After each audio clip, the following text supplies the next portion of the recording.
guys, how's it going? Welcome back to our weekly recap video. I'm going to answer a bunch of questions that came through from last week's videos and projects, and I hope that you all are having a really good start to this week.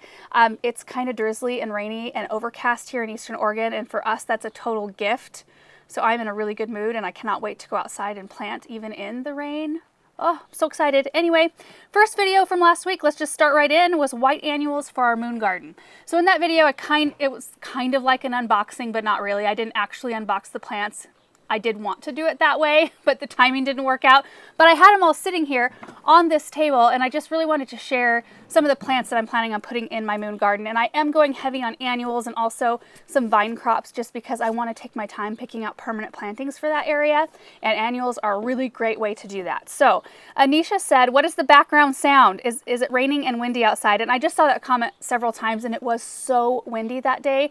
In fact, I told Erin, like, I don't think we should even film in the greenhouse because the plastic was making a bunch of sounds because it kind of like lifts off the metal bars and then comes down and slaps on them. Anyway, it ended up being okay. Like, the audio was fine, and I'm glad we went ahead and did it. But yeah, it was kind of crummy outside that day. Wenting says, what lighting are you using at night in the moon garden? Right now, we don't have much over there. We've got 4 solar lights. And Erin, those are like $5 solar lights from Home Depot. Do you remember the brand? They were $5 though. Hampton Bay or whatever. Hampton Bay, maybe.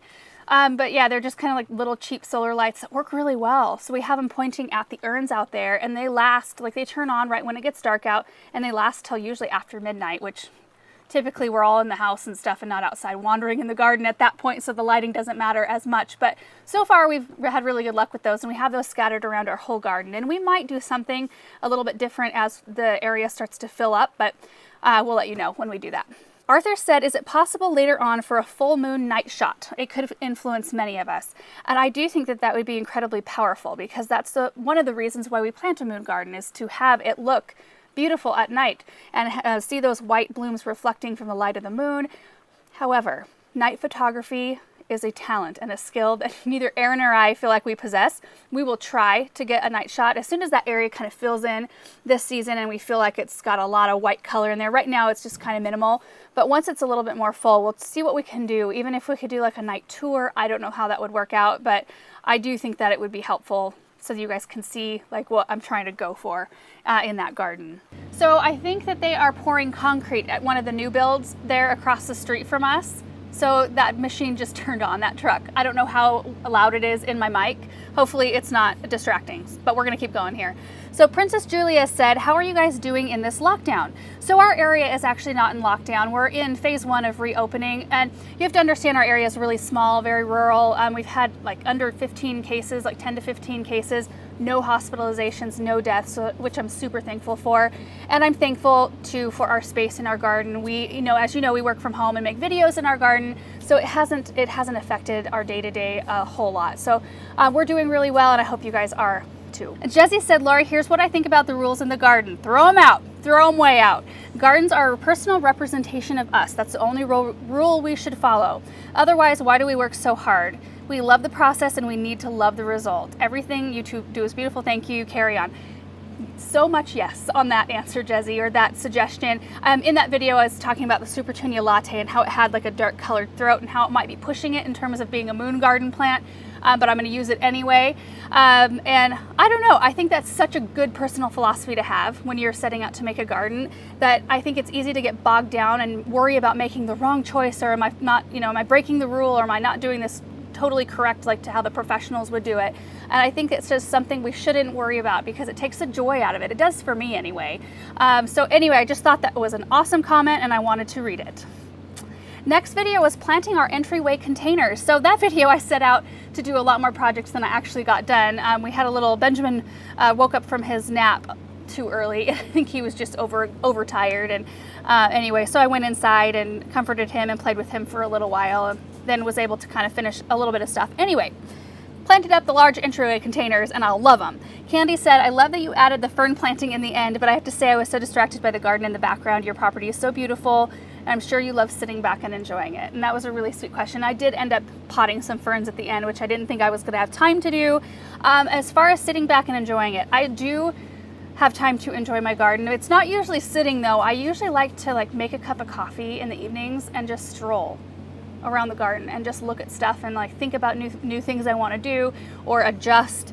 And that makes me really happy, just to like constantly be thinking of what can I do next in my space. Occasionally we will sit out by the fireplace and we have fires out there, and I do love that. It's actually really great weather for that right now. Erin, we should do that this week. We have like a cold front that moved through and it's just beautiful outside. What happened to the bulbs in those containers? Are they there or did you store them somewhere else? If so, can you please show how you dig up and store some bulbs?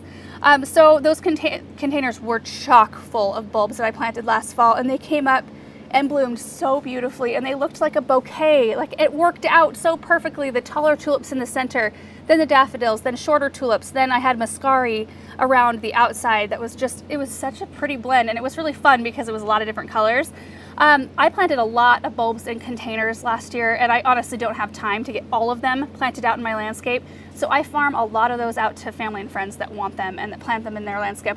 We don't throw any of them away. So all of those bulbs, when we were prepping those containers to plant, we pulled them out, put them in bins, and then I usually take pictures of them and send it out and say, who wants them? So they are gone. They have gone to live in another garden. I do, however, I saved 4 of the big True Drop self-watering containers that I planted bulbs in. They're not quite ready to be transplanted yet, but I thought I would show you that in a video and show you my process. So we will be tackling that sometime soon. Could you do a video on how to go from a patch of grass to a flower bed? So we have done something like that. We did a project at a friend's house last year. Was that last year? Was that? Yeah. My years are just like blending together. We went to their house and dug out sod and kind of redefined some of their borders that already existed, and then put in all brand new plants. And that was a really fun project. We'll link that video down below. And that kind of shows you how we went from grass to flower bed. And we've done similar things here, like the west side. I mean, that's like one big giant flower bed, but it was all grass in the beginning, all grass. So yeah, that was such, I can see it right now. I'm so happy with that space, you guys. Anyway, we should probably do more of that. We will be doing more of that along the way. You know, it's just those projects we plan for a little bit earlier, and they're a little bit more to tackle. So anyway, yeah, that's why they're kind of fewer and far between, because they are a lot of work. Matt says, what are you guys doing with the hay racks this year? So they are retired just for this year because we're doing a whole lot of stuff up to in that new area. And part of that fence has already been torn out, just enough. We're creating a road. We'll show you guys. In fact, I'm planning on doing an update video on the new property this week, but we're creating a road that needed to kind of go through part of that fence, and then the rest of it's going to be taken out later. And so I didn't really want to put a bunch of hay racks up there and plant them up and spend all the effort on that and then have to tear part of it out. So I do plan hopefully on using those at some point. So they will either be used or we will end up giving them away to somebody who can use them. And that's typically what we do with all of our stuff. But I want to hang on to them just for maybe another year or two, because I feel like we're going to have an opportunity to use them again, especially with all the new property area. And I would hate to not have them if we decide to do a video with them again or a project with them again. So anyway, they're up in our barn right now. They're all cleaned out and stacked, and yeah. Sharon said, can you paint the garbage or dumpster bin black? It'll make it blend in with those beautiful black doors. So Erin actually called our garbage service and asked if we could do that. And they said no, that they didn't want that. It's like a standard color. And then he asked, well, what if somebody like just came and like vandalized our dumpster and like painted it black in the dark of night? And they didn't like that question very much either. So we leave it that color out of respect for their wishes, because it's not technically our property, and that's why we built the black fence to go around it. We really could be better about closing those doors more often, but to be honest with you, it's a pain. When you have your garbage and you're hauling it out there, it's a pain to have to open those doors up and put them in. But it sure is handy when you want to do a tour video or take pictures or something, that you do have a way to like close it in and you don't see that big teal garbage can staring at you. Next video is Flower Alley Part 1. Deborah said, love the new combos. Question, when you plant close to the edge of your containers, do you actually put the plant right against the side of the container, or do you leave a little bit of soil between the plant and the container for better root spread? I always leave a little bit of soil. I know it looks like it's probably smushed right up to the edge, but there's usually, I don't know, there's usually a pretty good amount of soil between the root ball and the side of the container. Rebecca said, I looked on Proven Winner's site trying to find Gomphrena. They said nothing matches my request, so I tried Globe Amaranth. Same thing popped up. I love Proven Winners, and their website has a lot of really good information and really pretty pictures, but their search engine is really not the best. If you get one word wrong in what you're searching for, it won't take you to where you need to go. Like a lot of times when you Google search it, it'll kind of guess what you're going after, and it'll get you where you need to go. And so that's oftentimes how I will search for one of Proven Winners plants. I'll just put it in the Google search engine, and it will, like, Truffula Pink Gomphrena or Gomphrena Proven Winners, and it'll show me what I want, and I can click right on the link. So anyway, that's how I would do it. Can you guys hear the rain? The cement truck stopped for just a minute, and it's so glorious in here. Does it make you in the best mood? Next question is from Erin at the Impatient Gardener. A question on the drip. Would there be an advantage to using a T-coupler and then bringing that drip line back in a continuous circle like you're trying to do in the landscape? So like connecting it back to itself so it's one continuous piece, like a grid like we do, or is there no benefit because this is such a smaller scale? So Aaron, my Aaron has been trying to make me do that in all the containers, not make me. He has been heavily suggesting that I connect it back to itself, and I did do that on our urns on the west side. I think that video will be up later this week, but I came up in the urn and then I put a T, went around once, and then connected it back to itself. On those other big containers, the reason why I didn't do that is because I'm so new to using this kind of drip tubing that I wanted there to be extra play, if that makes sense. So like I came up with the drip tubing, connected just with a regular coupler, went around, and then ended with a goof plug. And that way I can easily remove some of those drips, like those emitters. I can cut it shorter if I need to, without having to mess with some kind of grid that I put together, if that makes sense. And that's the reason why I did it that way. So I think in the end, once I get it figured out, I'll be more comfortable connecting it to itself and like knowing I don't need to make any changes. Jeff said, roughly how many plants have you taken out of plastic containers? Like in my lifetime, that would probably be an absurd number. I'm guessing like somewhere between 1 and maybe like 100,000. I don't know, somewhere in that range. A lot. Next question is from Opera House 23. While I love seeing your full sun creations, can you do more shade garden themed videos? I have a lot of shade in my garden and I need more plant ideas. And you know, the reason why we don't do a ton of shade garden videos is we just don't have an enormous amount of shade. However, we do have a shade container video coming up for you this week that I think you'll really like. I think they turned out beautiful.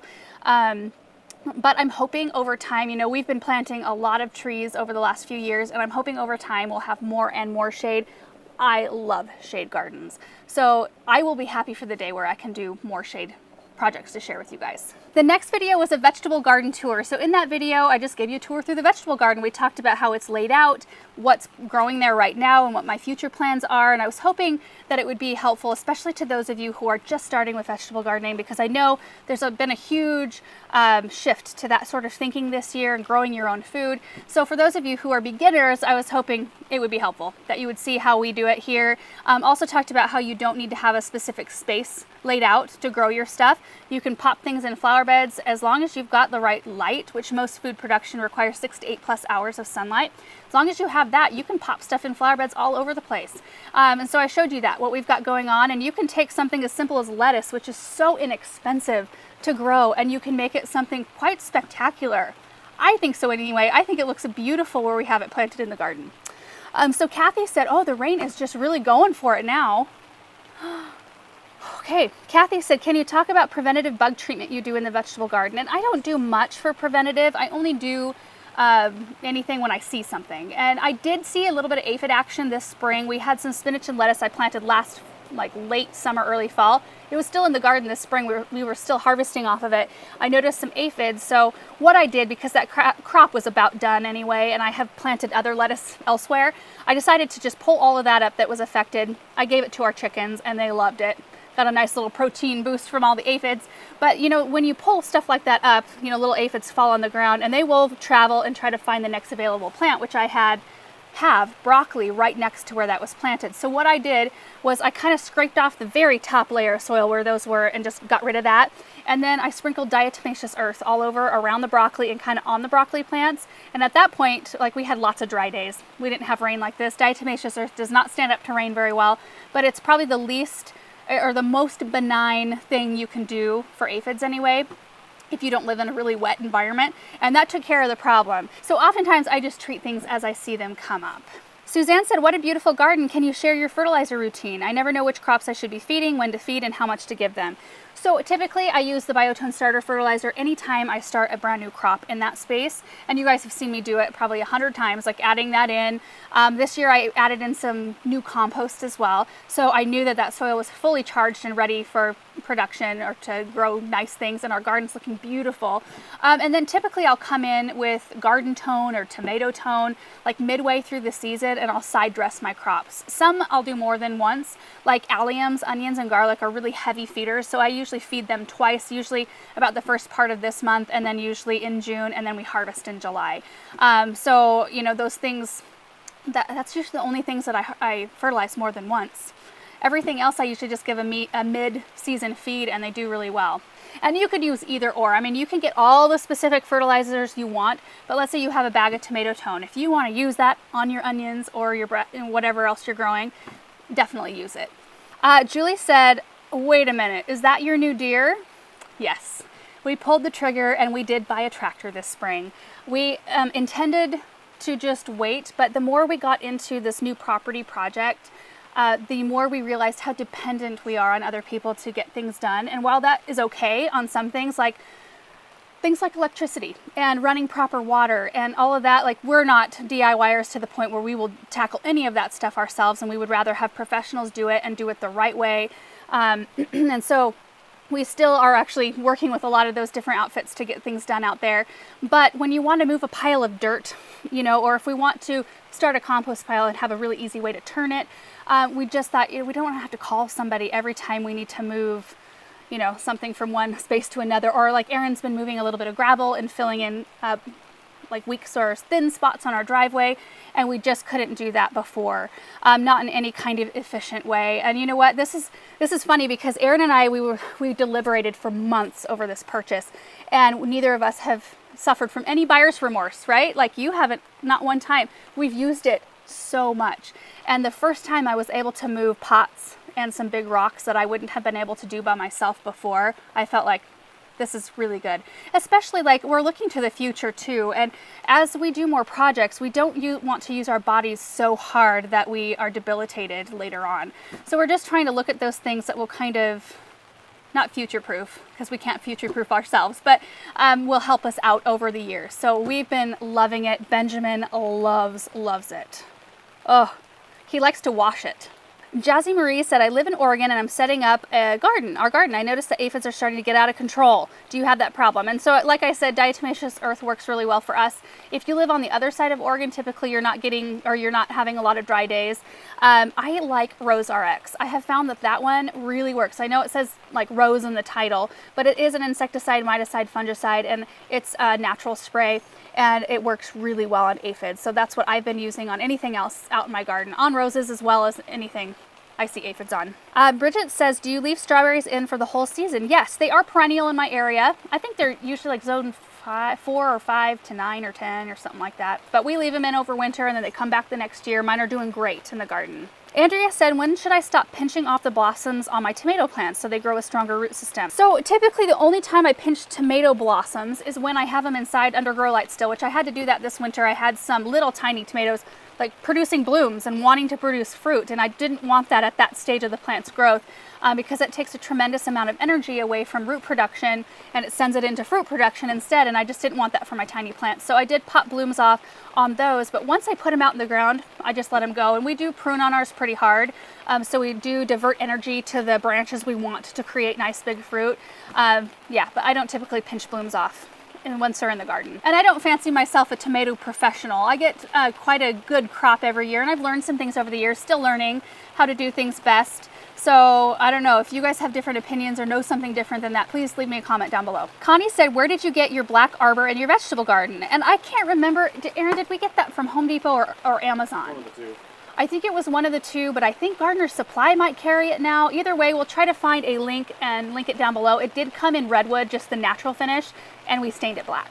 Okay, next video was container competition. Where do you get your Proven Winners plants? The ones I've seen here in Denver area look like crap. Very disappointing, which is very sad. I'm sad to hear that. Our area is Proven Winners heavy. It used to not be. It's just like what do you think, Erin? In the last 6 years or so, 5-6 years, it's like boom, the amount of proven winners that are in our area, which is awesome. And so my parents' garden center has like the full line, and they've got an amazing grower. It's Moss Greenhouses out of Jerome, Idaho. Like, I don't know what they do, it's magic. And their plants show up like huge and full of bloom and beautiful.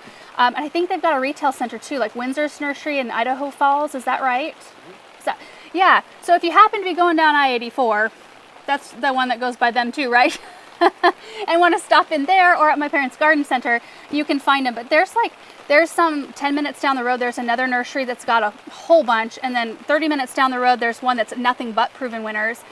So I would say just keep talking to your local garden centers, have them get with their grower. I mean, if the stuff is looking bad, it's because it's not being treated properly. So it's usually an over or under watering problem in my experience. But boy, sometimes you get lucky with those good growers, and you're kind of, I feel bad for some garden centers because they're kind of at the mercy of who their growers are. And there are differences between growers. Some are really, really good, and some have strengths in other areas. Maybe not annuals. So Megan says, beautiful combinations. My question is about budworms. Which one is better, Thuricide or Spinosad? Bonide carries both of the sprays. So we do work with Bonide a little bit, and they do recommend Spinosad, but I use Thuricide. And here's the reason why. So Thuricide is a very specific, targeted insecticide, while Spinosad is more of a broad spectrum insecticide. They're both natural, organic products.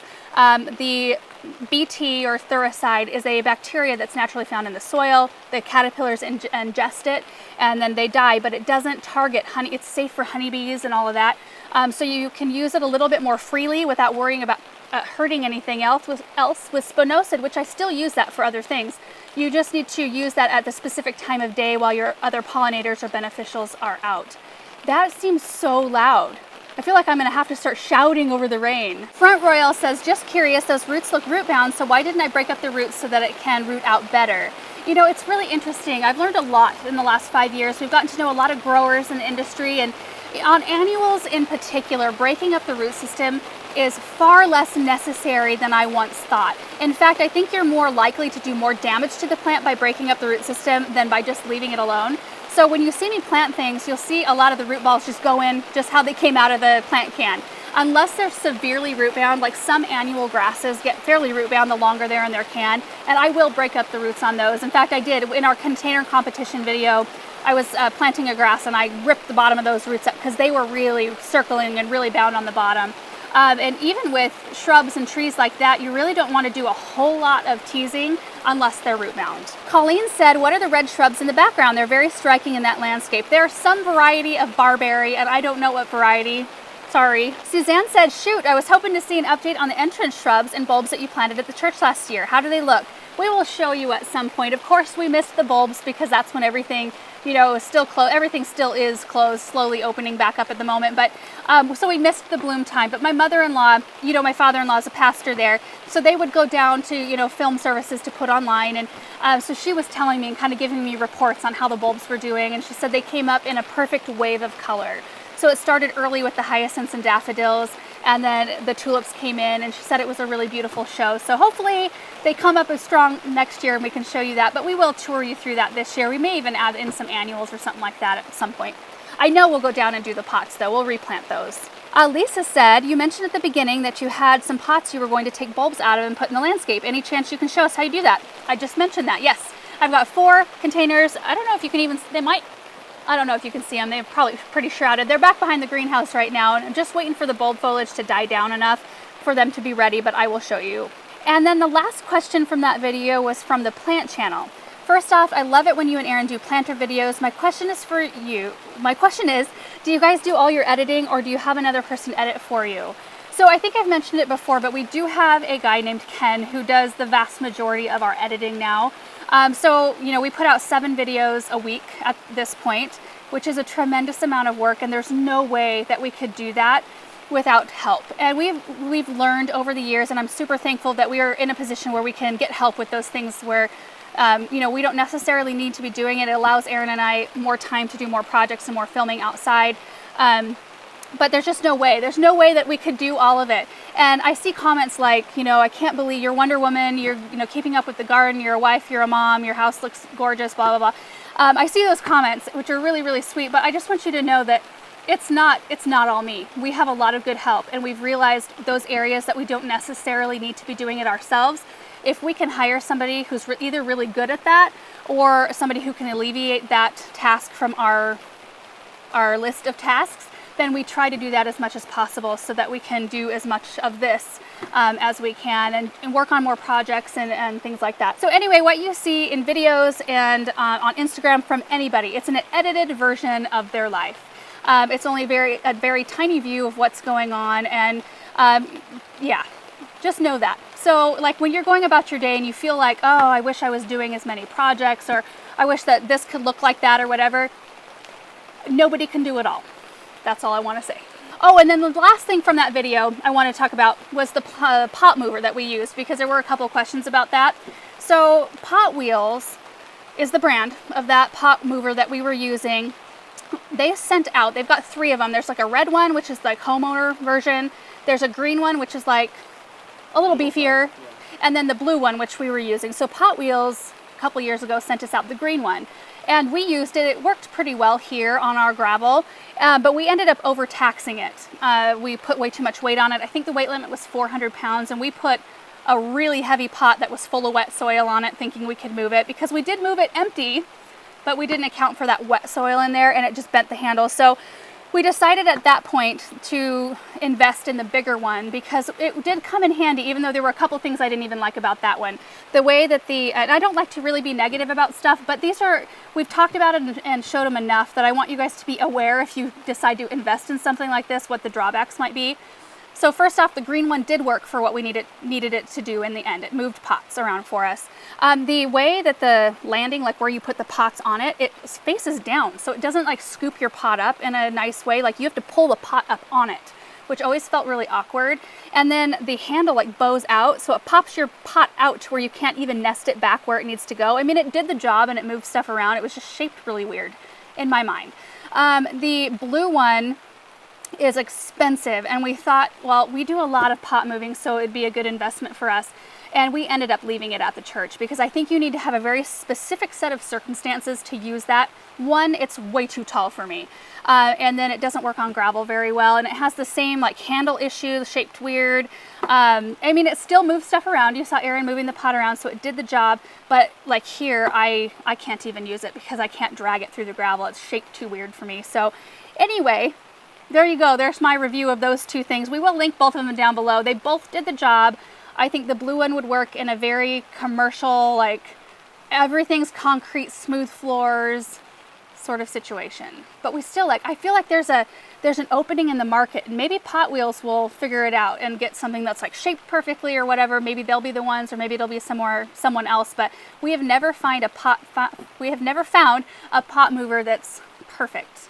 I feel like that's something that like we should invest in, that design. It's affordable too. That's affordable, yeah. That can haul quite a bit of weight. That's affordable. Boom. There's an idea for one of you guys. Okay, we will buy one if you figure it out. Okay, and the last video from this week is the Flower Alley Part 2. And in the Flower Alley videos, I forgot to explain in Flower Alley Part 1, Aaron and I are running an experiment. We bought 10 of the same containers, and we are planting very simple arrangements in each one of them, 3 or 4 plants each. We're putting them all in a line. We are putting them all in the same drip, and we just want to see how they do. Just to give ideas on simple containers and just showing like how big these plants actually do grow, and which is a good lesson for me to learn, because I tend to do like big and use a lot of plants. So this is a really good project, I think. So in this second video, I think we just did 2 more arrangements. One was like mostly purple and one was mostly pink. Katie said, beautiful arrangements. Thank you, Katie. I don't think I've seen a video from you about what you do when all or most of the plants in a pot don't do well. It's starting to drip on me. There's a huge hole in the ceiling of the plastic right above me, and the water is like pooling, and I'm so worried it's going to dump on me. It's going to happen. Okay. Do you take out what doesn't look good and replace it with something else, or do you try to limp it along to see if it'll recoup? You know, I am pretty hands-off with my container arrangements, and that's why we do drip. We, plant them, get them fertilized. We have them on a weekly fertilizer schedule, but they're on drip all the rest of the time. And I put my eyeballs on them every day. I mean, I look them over, but it's just kind of a side glance. If something doesn't do well, typically I have enough stuff in containers where something else will just take over, and that might not be the case with these. So that's what will be interesting. We'll see what can stand up to being in containers with everything else. We'll see what shines on drip irrigation versus not, to see if these plants are compatible with each other. So anyway, typically I don't replace or whatever. Sometimes I'll just like let them sit there and see if they recoup, and if they don't, they don't. Amy said, unrelated, but I hope this makes it into your weekly recap video, please. Can you please wear a Fitbit for just one day and then show us how many steps you took in a day? I'm very curious. You don't even have to work out with a job like yours. Well, I can tell you right now, I don't walk near as much as I used to. I wore one of those one day during a spring setup day at the garden center, and I walked just right at 10 miles in that day. And I used to do that day after day after day, and I was in really good shape, much better than I am now. Now we just got the gator, and that gator is awesome. So now I'm not like pulling carts through the gravel all the way from one end of our property to the other. We just like load up what we need and zip over where we need to go. And I think like talking like along the same lines with the tractor, like using your body in a better way or not using it as hard. That's kind of what we're going for. But I still probably walk quite a bit. Just not 10 miles. No way do I walk 10 miles. Shanna said, do you have to trim any of these flowers during the season? With all the flowers you have, how to manage all of these? Or do you just plant them and leave them? They need no maintenance. I plant very few things that actually need maintenance. All of these Supertunias, Superbells, all the plants in that video that I used do not have to be deadheaded. They will keep blooming regardless. If you want a deadhead based on aesthetics, like for the Gaillardia in particular, I think that might have been in the first Flower Alley video, but the cool thing about the Gaillardia is even the spent blooms look cool. They leave behind these little like fuzzy looking spheres, so I don't deadhead those. The only thing I've planted this year that's going to need maintenance are the geraniums I put in the containers along our east side. I'll have to go deadhead those, which will probably take 10 minutes once a week. So I have to be very careful about things I put in that create maintenance, because honestly don't have enough time to do maintenance on all the pots. That's why Supertunias and Superbells are so awesome, because you can't even see the spent blooms. So the plant flushes out, has beautiful blooms, it puts on another flush of growth that goes just above that old set of growth and then forms new blooms. So they may have older blooms on them, but they're buried. You can't even see them. So you don't even feel the urge to deadhead, which is awesome. And the last question is from Angel. Sorry, but another container video. Where are all the new projects at? Maybe it's because of quarantine, but I'm dying to see some outside gardening, and I totally get it. There's an extreme seasonality to what we do, and it just happens to be that May is our container planting time. And so we are just naturally in our garden. Every single year we're planting containers and window boxes in May, and we do a lot of them, so that means a lot of videos. I always want to share all of those with you, because a lot of you guys follow along and want to see the progress of how these things do, so that you can maybe do something similar in your own garden. So it's kind of nice to see the beginning, like what it looked like in the start. That way you have something to compare to throughout the season. But now that we are doing 7 videos a day, which we've been doing for, I don't know, a while, I feel like we're throwing some other things in there as well. Like this week I want to give you an update on the new property, and there's a couple other different projects that are not containers that I think you will like. So we're trying to sprinkle some other things in there as well, and just like hang on, because container planting season will be over like soon-ish. Soon-ish. I mean, you might have noticed I went through a phase where I was planting a lot of perennials and trees and shrubs and things like that before containers started, and then it will pick back up after containers are done. Just kind of the nature of the beast. So anyway, that's it for today's video. I hope you guys enjoyed it. I hope it was helpful, and I hope you have a really wonderful week. Thanks for watching.